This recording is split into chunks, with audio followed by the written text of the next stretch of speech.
And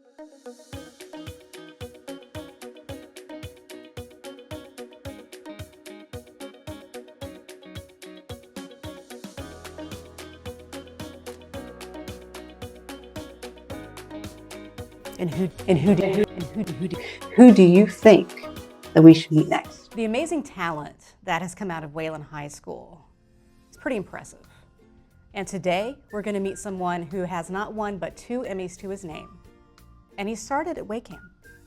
Let's go meet him. Today on Meet Our Neighbors, we are meeting someone that was a high school student here in Wayland. And he's back, so I don't know if that means he's still in high school. We're going to have to ask him. But Joseph Bushee, how are you? I'm great. How are you? I'm well. If you're in high school, then you're doing really well with your beard. No, it's been a couple of years now. You know, every year you get one more year further away. Oh, that's how math works, I guess. That's how math works. So what was your connection to the high school, to where we're at? So when I was in high school, I graduated Wayland High School class of 2010. And when I was in high school, my junior year, I became interested in WayCam. I took a class taught by Mr. Jim Mullane. And from that point on, I just kind of fell in love with TV production. I would go out with my buddy Alex Marks, and we would film with one camera and a microphone plugged into the camera. We would film the boys' varsity basketball games, and we both loved it so much we kept asking Mr. Mullane, hey, like, what else can we do? What else can we do? And we helped him out over the summer. And then it became such a big thing that our senior year, we were hosting Sports Update.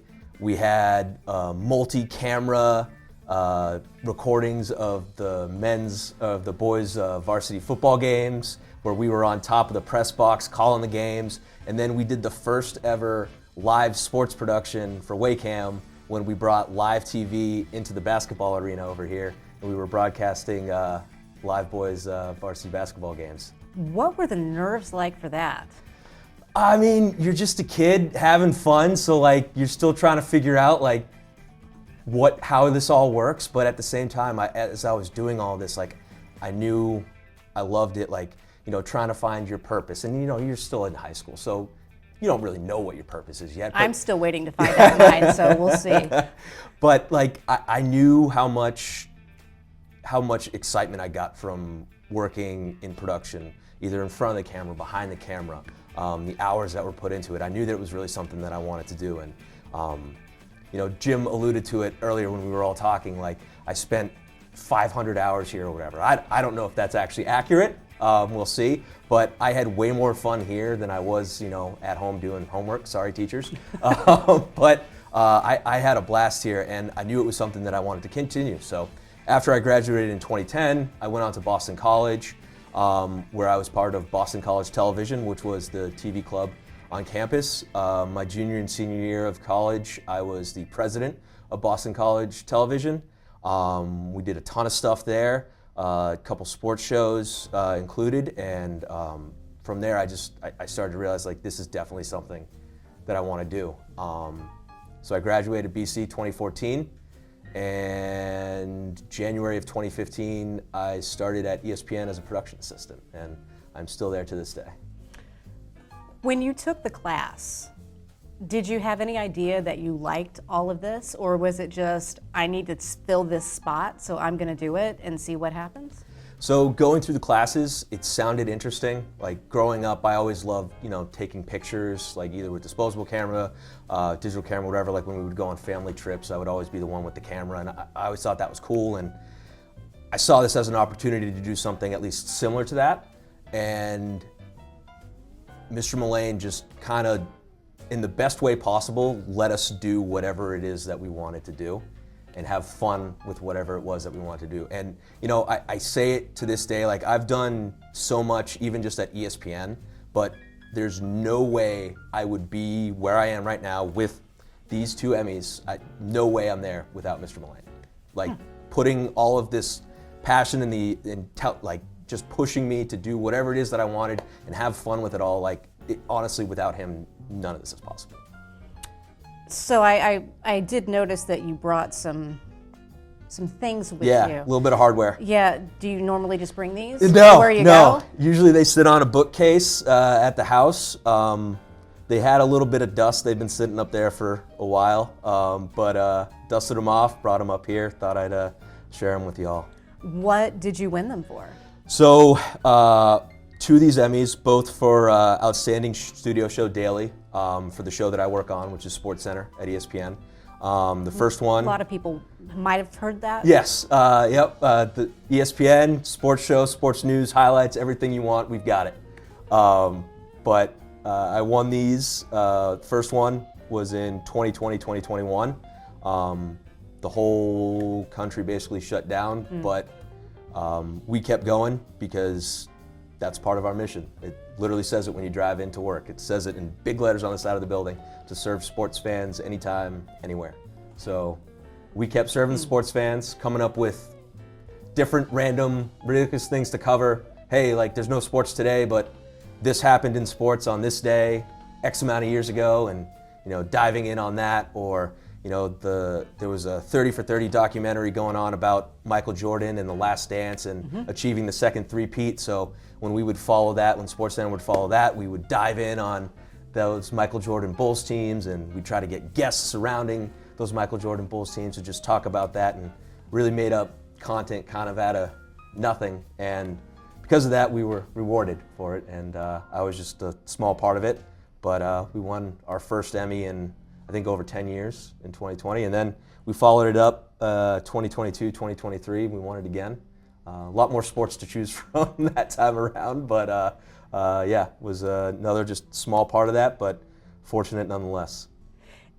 It's striking to me that the first Emmy, you essentially were doing the same thing that you were doing in high school. It was do what you want to do, because you really didn't have a choice in that. You didn't have certain sports things that were going on at that time. It was, please, we need content. So there's a direct connection. Yeah, but I mean, that's why I love my job so much. Like even today, like when you're producing a SportsCenter, there's no rules. Like yes, there's certain things that we should probably be seeing and showing our audience what's going on in the world of sports, but like there's no clear cut, this is how it needs to be presented. You can come into work and have a ridiculous idea or an idea of how to treat something, and then the next day you're doing a similar team, covering a similar team, and you're treating it an entirely different way. There's just no rules, and that's how you're able to have fun. I've talked with quite a few people at this point. You have a passion for this. I do. It is palpable. Yes. That seems to have begun from high school. Of course. And it's all been sports, or have you ventured into other genres? It's really mainly all been sports for about as long as I can remember, but like I remember we would go to the town hall and we would film the town hall meetings. I remember we would do some of the theater projects. We would have multi-camera setups of any of the theater performances here at the high school, and we would film those. It was really at the time when I was in high school, anything that I could do just to keep doing more of it, regardless of what it was. I definitely had the most fun doing the sports, but whatever I could do to keep doing it and continue to feed the appetite that I had for all of this. You've been behind the camera. You have been a commentator when in high school. What do you do now? So right now, my current job title is a content producer, which is kind of vague, but overseeing content. But really, you're a step below full-fledged producer. But right now, I'm getting the opportunities to produce SportsCenter, handful of those a month, which has been really rewarding. But the other aspect of it, you're still working on shows, you're contributing to shows, you're producing guest segments with our talent. Sometimes you're traveling, you're on the road sometimes. And then another part of it is you're basically leading a group of 3 to 4 production assistants a night, where each production assistant has their own game to watch, and from that you come up with a highlight plan. So you're telling the story of that game to then put onto SportsCenter every night. And so that's what I've been doing for the last 6 years or so, teaching the PAs and then trying to grow myself as well. I never thought about there has to be someone that comes up with the actual highlights. Yes. They're watching the games in real time? Watching the games in real time. That doesn't most part. stink. Like, sorry guys, I need to watch sports Yeah. for a living. Yeah. Okay. When it boils down to it, yes, I get paid to watch sports, and it's pretty awesome. And you get some pretty cool yeah, things as yeah, a result. yeah. They threw those in as well. Yeah. Do you have any dreams or moments that you would love to produce or be a part of that would just be the pinnacle of your career? So, I mean, it's really cliche, but I wrote a paper freshman year of college about producing SportsCenter, and now like I'm here. You're living your dream. I'm literally living my dream. So like being able, every opportunity that I get to actually produce SportsCenter, make the decisions, like collaborate with so many people and figure out what we're gonna cover, like I'm fulfilling something that like I didn't think was really as possible as it actually was, and now here I am, which is pretty awesome. So I'm kind of already fulfilling it as we speak. What did you learn in high school that you, from WACAM in particular, that you take into your daily job?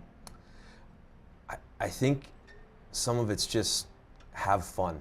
Like Mr. Mullane put up with a lot with us. Like just there'd be tons of times where we were just messing around.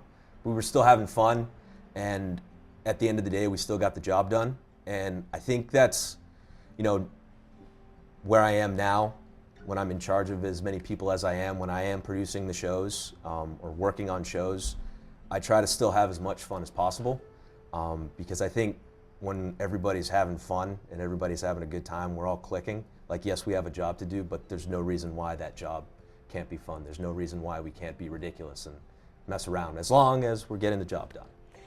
It is a really good feeling to feel like you're not working when you're working. Right. What would you say to people that are in town that maybe have kids that are interested, or maybe teenagers that are thinking, well, there's that building over there, has that office, I don't really know what it does.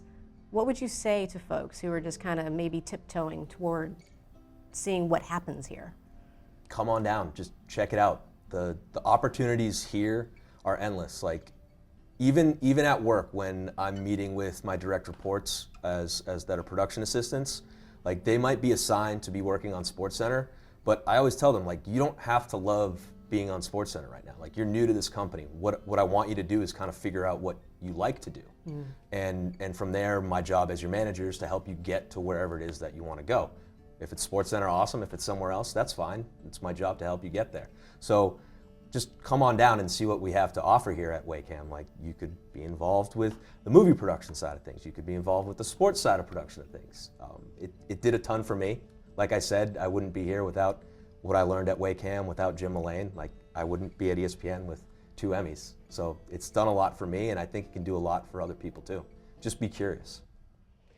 When we're in high school, we all have big dreams. Sometimes those dreams end up becoming reality. And for Joe, it was palpable. You could probably feel it through the camera. And it all started with the local cable access channel. I find out almost every day that even though we are talking about WACAM, people are still like, who? Well, it's time that we start paying attention, because the talent is here, the opportunities are endless, and you've got someone who is willing to mentor our kids, and who knows, they may grow up to have an Emmy or 2 as well. Who do you think that we should meet next?